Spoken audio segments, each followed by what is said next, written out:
Hi and welcome to a podcast takeover on Sports Tonight Live. I'm David Fraser and I'm here from the QPR podcast Open All R's. I'm joined by three fellow QPR fans here. From Independent R's we've got Paul Finney, Right. We've got sports journalist Chris Charles, and from TalkSport we've got Chris Mendes. Every week we do our QPR podcast Open All R's, which you can find at qprpodcast.com, and usually we have a guest. We didn't have a guest this week because we were due to have Neil Warnock on it, or we didn't have the guest that we'd planned for. Neil Warnock had to pull out at the last moment, but we wanted to start with a message that he sent us, which I'm going to read out now. He sent us a message. He couldn't make the podcast, but he wanted to send a few words to QPR fans. So this is what he had to say. I'd like to thank QPR fans for their kind messages to me and my family. Nearly 5,000 of them are still coming through. We'll reply to everyone in the next few months once I get the hang of my computer. Feels like I've just split up from my girlfriend. Seriously, we've had a fabulous time at the club. It's probably the hardest job I've ever done, having to deal with everything that's been thrown at me over the 22 months. But to see all your faces having gained promotion has made it worthwhile. Whilst I'm disappointed to leave now, with so many winnable games coming up, I do not feel any bitterness towards the owners because they rescued the club and I will always support the Hoops wherever I am. Over the next few years, I'm convinced the club will not only survive but move forward with a strong push for European football next season. You may think I sound loony, but we have a good squad with 3 or 4 additions by Mark in the window. Watch us go. You've been brilliant, and I've never read so many brilliant stories of what last year meant to everyone. Some right tearjerkers, I have to say. And all that's left to say is up the Hoops and see you soon. From Neil, Sharon, Amy and William Warnock. Now, I wanted to go to Chris Charles first. That was a message from Neil Warnock to QPR fans, something he didn't have to do. Very gracious message from a guy that's kind of been sacked and has had a lot of stick in the last week or so from Joey Barton. Great stuff to see something like that. Yeah, I mean, I think he's been very dignified throughout, apart from a little bit of mischief last week, which I'm sure we'll come on to in a minute, which prompted a bit of a riposte from Joey Barton, should we say. But I think that's the mark of the man, and I think that's why, you know, QPR fans liked him so much. Wears his heart on his sleeve. He's got a great rapport with the fans. They understand him. I know he's the sort of manager that you want managing your club, but if for anyone else looking in, they might have a different view. Well, he's a bit of a Marmite manager, isn't he? But I think after 22 months, QPR fans loved the taste of Marmite, didn't we, Paul? I think at the end of the day, you know, you got to judge him when he took us over. He inherited a pretty awful bunch of players in some respects. The morale was on the floor. We were heading straight back to League One, and he saved us the first season, and then just with a few additions that he knew were championship players, took us up. And I think whatever QPR go on to achieve, the foundations were put down by Mr. Warnock. Yeah. Well, Chris, he had to. Not many managers have to deal with what he did in the last week. One of his ex-players slagging him off on Twitter to millions of people. Pretty harsh, isn't it? You have to feel sorry for him, you know, because getting up, he took, like they said, you know, he took the club over when we were right near the bottom of the Championship, and it's just down to him that we're in the Premier League. And when he got sacked, he just felt that he really deserved until the end of the season. And you look at his statement, he's talking about Europe next year, and that just speaks volumes about how much he's done for the club. I'm not sure if that's feasible, but we'll see. Legend? Do we say legend for Neil Warnock? Can we attach that moniker to him? What? Or at the very least, someone that's made a massive contribution to the club? I think you've got to look at it in simplistic terms, and that is, he got us in the Premier League. He put our pride back, and as the fans quite rightfully sang on Saturday, thank you, Neil Warnock. They did, which leads us on to Saturday. So, first win in 3 months against Wigan this last Saturday. Do you reckon good performance, Chris, or it was Wigan, so completely expected? No, I think, you know, to use the old cliche, you can only beat what's put in front of you. I thought Wigan started. Yeah, but everyone beats Wigan. Well, yeah. Oh, Liverpool couldn't. But yeah, I mean, I think Wigan started quite well. First 10 minutes were a bit hairy. They had a couple of chances, but after that, I don't think they had a sniff really. Apart from the free kick, obviously, that went in. But in terms of chances, you know, in open play, I think we snuffed them out. I thought Akos Bazaki was absolutely fantastic, dictated the play. I thought Barton was really good, broke up the play, set up the openings for Bazaki to go forward. And there weren't many poor players on show. And I think in the short time he's come here, I think, you know, Hughes has got the team set up pretty well. Well, Neil Warnock's players, though. Yeah. There were a few pleasing things for me at Wigan. Firstly, it looked like the players had been practising shooting. Mark Hughes has obviously told them to shoot on site because there were a lot more shots from outside the area, made the goalkeeper work a lot more. And secondly, it was teams like Wigan who were tipped to struggle and are struggling this year that we couldn't beat when Warnock was there. I'm not saying that's Mark Hughes' miracle, but it's just pleasing that we're beating teams like Wigan, because beforehand all our good performances seem to be against teams where backs against the walls, and we're not expected. The onus isn't on us to attack, and it just we need to pick up points against those teams because they're the ones we're playing now. I think it's the Premiership is 3 leagues in one, isn't it, really? And as you say, we haven't beat the other teams around us. We did on Saturday, and also everyone forgets how hard their keeper worked as well. And he's a pretty decent goalkeeper, and we give it to them. And Tommy Smith's goal, it's funny, my mate was sitting beside me, and he's like, I don't really rate Tommy Smith. Goal! You know what I mean? It's always the way, isn't it? By the way, Warnock said it felt like he broke up with his girlfriend. Does that mean he's having an affair? Well, they're reckoning for Plymouth. Talking of goalies, Paul. Go on. What? I started to say something about Plymouth, and then I moved on to goalies. Can I just say, before you start, Paul Finney's had his haircut tonight. He's got a smart shirt on. You've had your haircut. You haven't. I haven't. No. Last week. You had your haircut last week. You are born for this, Chris Mendes. So, You're the heartthrob of the podcast. It's not hard, is it, to be fair? It's not hard, is it? Xenophobic. Back home. Sorry, say that again? Telling me I was on world football. Well, you look like you could be part of the World Football Show. Thank you. Paul actually picked out the jumper. I think it's a lovely jumper. I can't believe. Sorry, do you want me to move away so you two can be a bit closer? David, what were you saying about goalkeepers? I was going to say, there's a bit of concern, I think, around Paddy Kenny at the moment. He definitely hasn't looked the same since he was out injured. And now it's almost like, he follows Neil Warnock round everywhere. He almost mirrors Neil Warnock in that sense. Is he good enough for the Premiership? Brilliant Championship keeper. Warnock's a brilliant Championship manager.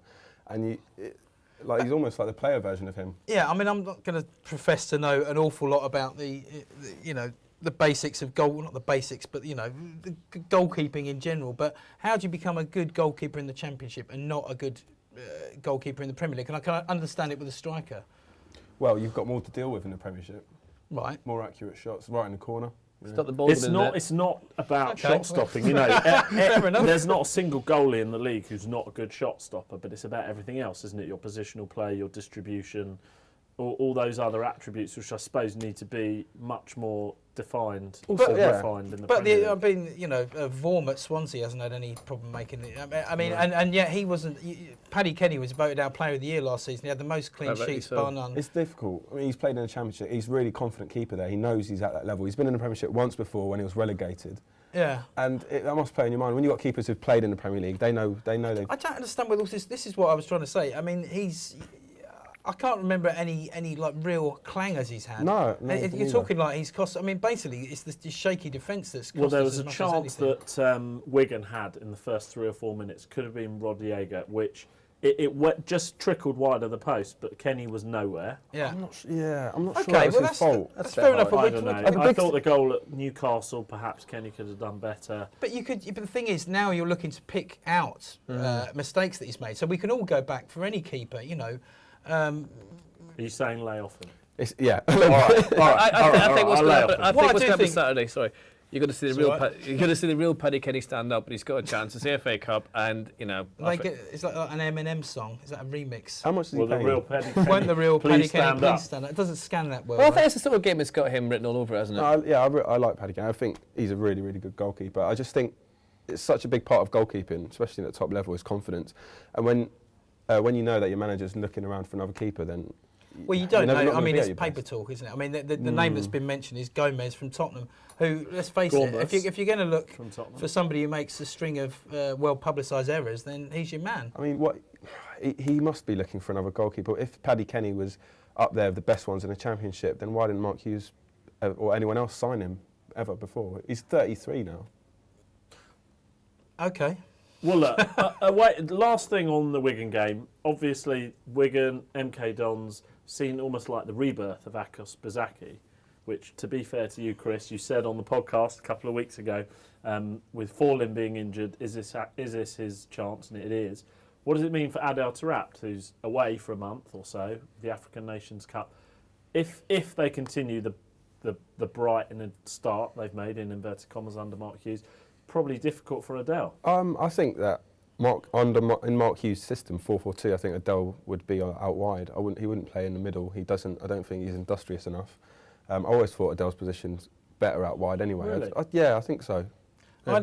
I'd stick. Yeah, I mean, no disrespect, another football cliche coming up to Jamie Mackie. I mean, I thought he had a decent game, and he's stung the hands of Al Habsi with a great shot. But I think too often Jamie sort of, runs into blind alleys. He's got a lot of work rate. Whereas I mean, personally, I would have him on the bench to come on, fresh pair of legs. I would have Tarabs on the left and Sean Wright-Phillips on the right. I'd agree with what you said about Jamie Mackie. The thing that really annoys me though, there's a couple of people that sit behind me at QPR who they never stop moaning about Mackie. He's like, what are you doing, blah blah blah.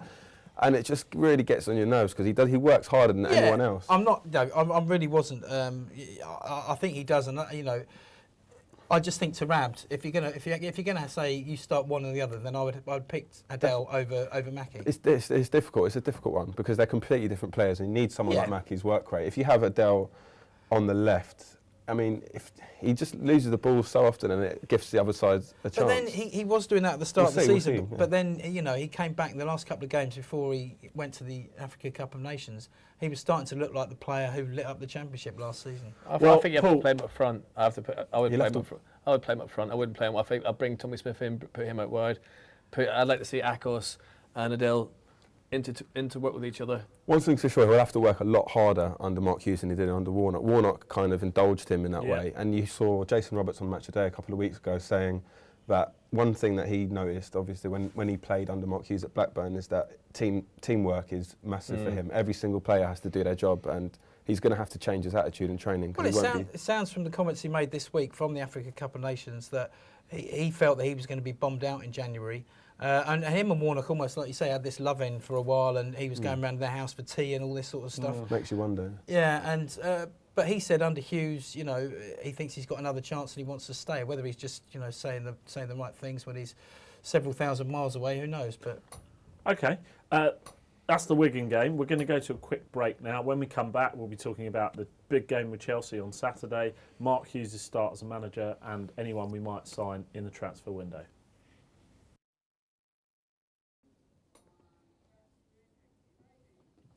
Hi and welcome back to the Podcast Takeover on Sports Tonight. We're the chaps from the QPR podcast, Open All Ours. And before the break, we talked about the Wigan game. That was the last game. We're going to talk about the next game, which is this coming Saturday. Fourth round of the FA Cup, which we haven't been in for over a decade now. And Chelsea. Now, Paul, you are a big fan of Chelsea. We know they're your second team.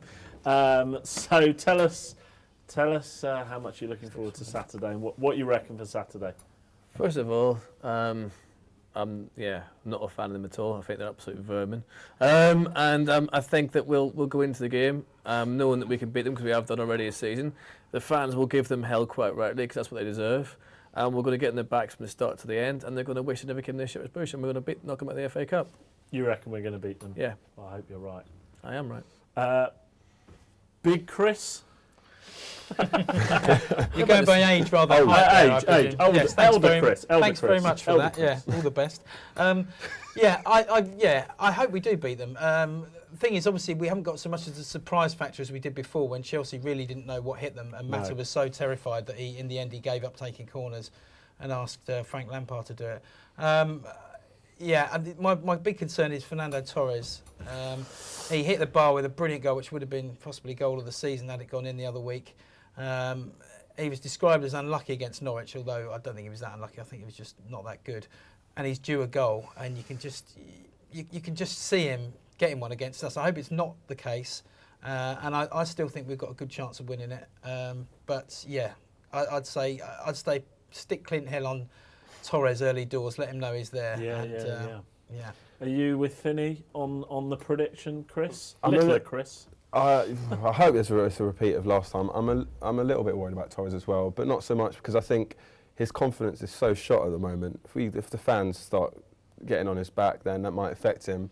The person I'm more worried about is Terry, who's in the headlines and under the spotlight for other reasons, but worse reasons. But he always seems to bounce back from these sort of things like in the right way for Chelsea. He scored against Burnley when allegations of his private life came out in the tabloids, and he's done it before when other stuff's come out, and you just worry that he's going to score for Chelsea, which would be a nightmare. Well, you're talking about when we beat them at our place 3 months ago. We beat them 1-0. We had they had 2 men sent off, but it's most famous for that incident between Terry and Anton Ferdinand. Which is it coming up?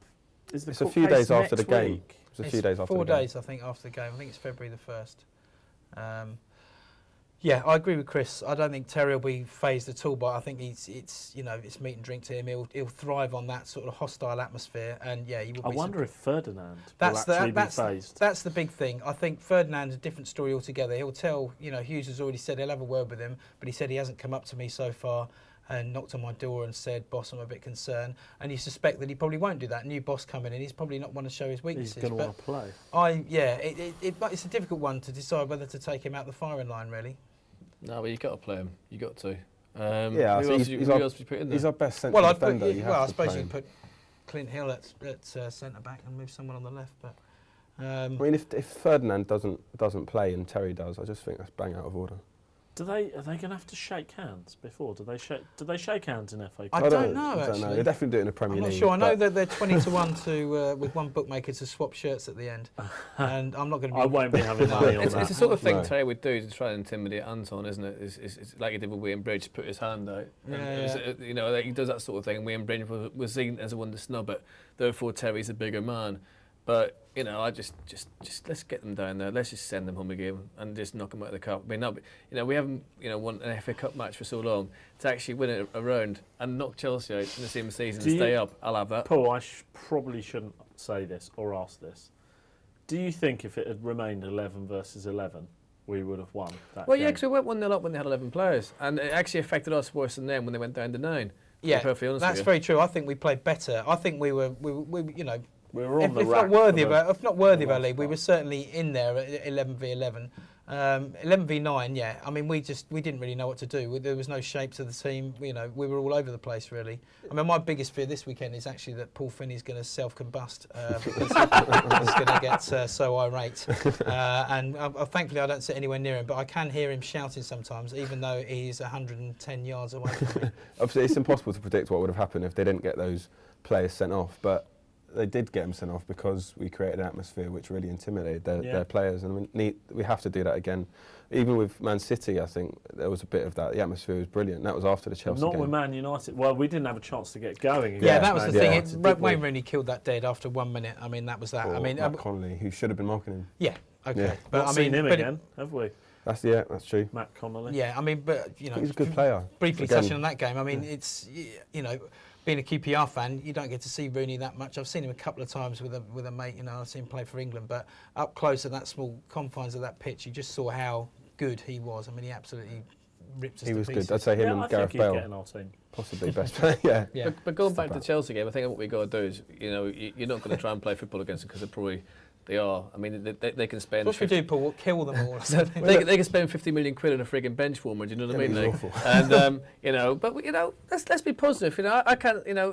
Everyone says about when they came off the coach in October. All right, they're going to come here now, and they'll probably be more. They're going to be expecting it.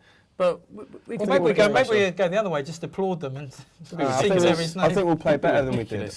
I think we'll play better than we did against them in the last game. That doesn't mean we'll win it. We could do that and lose 3-0. You look at their last game, they played Norwich away, struggled to score 0-0. Norwich had a couple of chances as well. I think it'll be more difficult for them because they have a more intense atmosphere. You've also got the fact we've got a different manager. I mean, Warnock would have fired the players up. I mean, a lot of the players basically wouldn't have known how big a game this was. Warnock himself may not have known how big it was, but they certainly knew by the end of it. And we've got a new manager in now, Mark Hughes, former Chelsea player. I mean, he'll be desperate to put one over on Villas-Boas, I'm sure. So, I think we've got all the right ingredients there for another upset. And what we don't want is a replay because, we've got enough games crucial games coming up as it is. Wouldn't it be great if it came off John Terry's head for an own goal? That would be great. What we wanted to do is get a penalty again and slip like he did in the Champions League final. Yes. One thing I like about Hughes, this may actually turn out to be a bad thing, but when he was obviously at Man City, when they got taken over by, he became second richest club in the world after us, but he was sacked by them, so he obviously wants to be really successul and prove them wrong, but that may lead to more jobs. It's all going to come to a head, isn't it? Yeah. The last game of the season, away up at Man City, potentially they'll need it to win the league.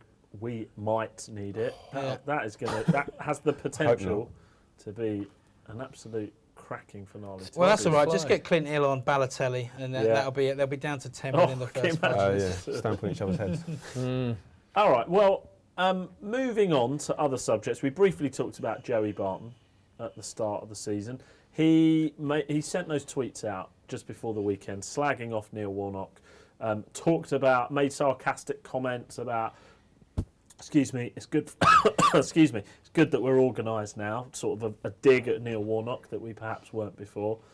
I don't think someone should be tweeting that, and especially a lot of the comments we had to the podcast Twitter was that he hasn't earned the right to talk about Neil Warnock like that, whereas Neil Warnock has earned the right with QPR to do what he wants. Yeah, I mean, I think first and foremost, Neil Warnock. I mean, he has gone with great grace and dignity, as I said, but in the last couple of weeks, he's done a couple of interviews where he's had a little sly pop. He's just stirred the pot a little bit. And, that's like a red rag to the bull for someone like Joey Barton, who when he came on our podcast, was a perfect gent, have to say. And he answered every question pretty much that was put in front of him. But, yeah, I mean, I think what he said was totally over the top and out of order. Saying, if I printed certain stuff, then Neil Warnock would never work again, or words to that effect, which is obviously rubbish. I mean, there's Championship clubs who bite your hand off, and I mean, Joey's, reads all his Nietzsche books and listens to Morrissey. I mean, maybe sometimes he needs to listen to that other great philosopher, Ronan Keating, and who said, "You say it best when you say nothing at all." Yeah, you know what you're going to get with Barton. He's defensive. And he can't keep his mouth shut. The disappointing thing about his tweets were that they were really disrespectful as well. The one thing I would say now is, whereas before you weren't really sure whether Warnock deserved to be sacked, that does tell you quite a lot, that he'd lost the dressing room, or at least Joey Barton. And when you lose your captain, ordinarily you'd say, OK, maybe he needs to go. But if Warnock signed him, made him captain, then he's got to take responsibility for that, and it's probably time to move on. I think the thing is that, whatever said and done, Neil took a risk on him when no one else was prepared to. And instead of Joey acting like, big mouth strikes again, or the boy with a thorn in his side, he could have perhaps behaved, thank you, he could have behaved a wee bit more respectful. Exactly. And otherwise he'd be in Newcastle reserves training with the youth team. So it's disappointing, and we don't need the club dragged in the headlines for the wrong reasons. Tony Fernandez is a positive person. The club's pretty positive now. We've left all the circus headlines behind us. We don't need any more. Well, let's hope after Saturday you're not going to be playing Heaven Knows I'm Miserable Now. That's the hat trick. All right, we've only got a couple of minutes left. Signings. What are we today? We're recording it about 8 days before the end of the transfer window. We've heard today that Enrique, the Brazilian forward, his work permit hasn't come through, so he's not joining us. Paul. Is that his reaction when he decided he heard the news? Yeah, exactly. I like players that have only got one name though. It means they're good. I've seen a few tweets of people who are like, "Oh no, we're not going to get Enrique." Personally, I'm not too bothered. He's young. He can't get into Sao Paulo's team. He hasn't really proved himself in Brazil. He is definitely one for the future. Maybe we will get him in the future. But for now, for what we need for the next 6 months, I don't think he was the answer. We haven't got 6 months for him to develop, have we? Exactly. I'd be more tempted to go for someone like Jordan Rhodes from Huddersfield. I know he's lower league. Stays in the box, scores goals. Yeah, I mean, I know, a lot of players in lower league, for want of a better word, flatter to deceive, but I've seen him and he looks like he's got the full package. I think you need to bring in 3 strikers, and you need 2 with Premiership experience without a shadow of a doubt, because you said it there, we haven't got time, and we haven't. I mean, we won Saturday, and it's a great win, and there's something to build on, but we're still up against it here. We've got 2 though with Premiership experience. We've got DJ Campbell, Hyder Helgeson. That was the first time they'd started up together, far up front together. Yeah. And the same with DJ Campbell. He's been out for a while. 2 starts. Yeah, and see, Bazaki's played himself in. He's had a run of 3 or 4 games.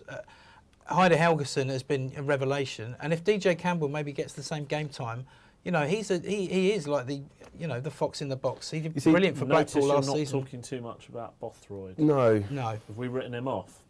I don't think so. I think you can't write him off. I think, Arms crossed, head down. No, I'm not I'll tell you writing what, him though, off. if that think shot we've- by Helgeson had gone in, I think he'll flourish with better players around him. But I also think with 8 days to go in a transfer window, the fact we haven't signed anyone speaks volumes about the club's business now. So the people in charge, if we sign someone for silly money, it sets a dangerous precedent, and other clubs will charge us more. But then, sorry, I was going to say Newcastle always go the right way about it. They sign a big player, beginning of the transfer window, boom, done.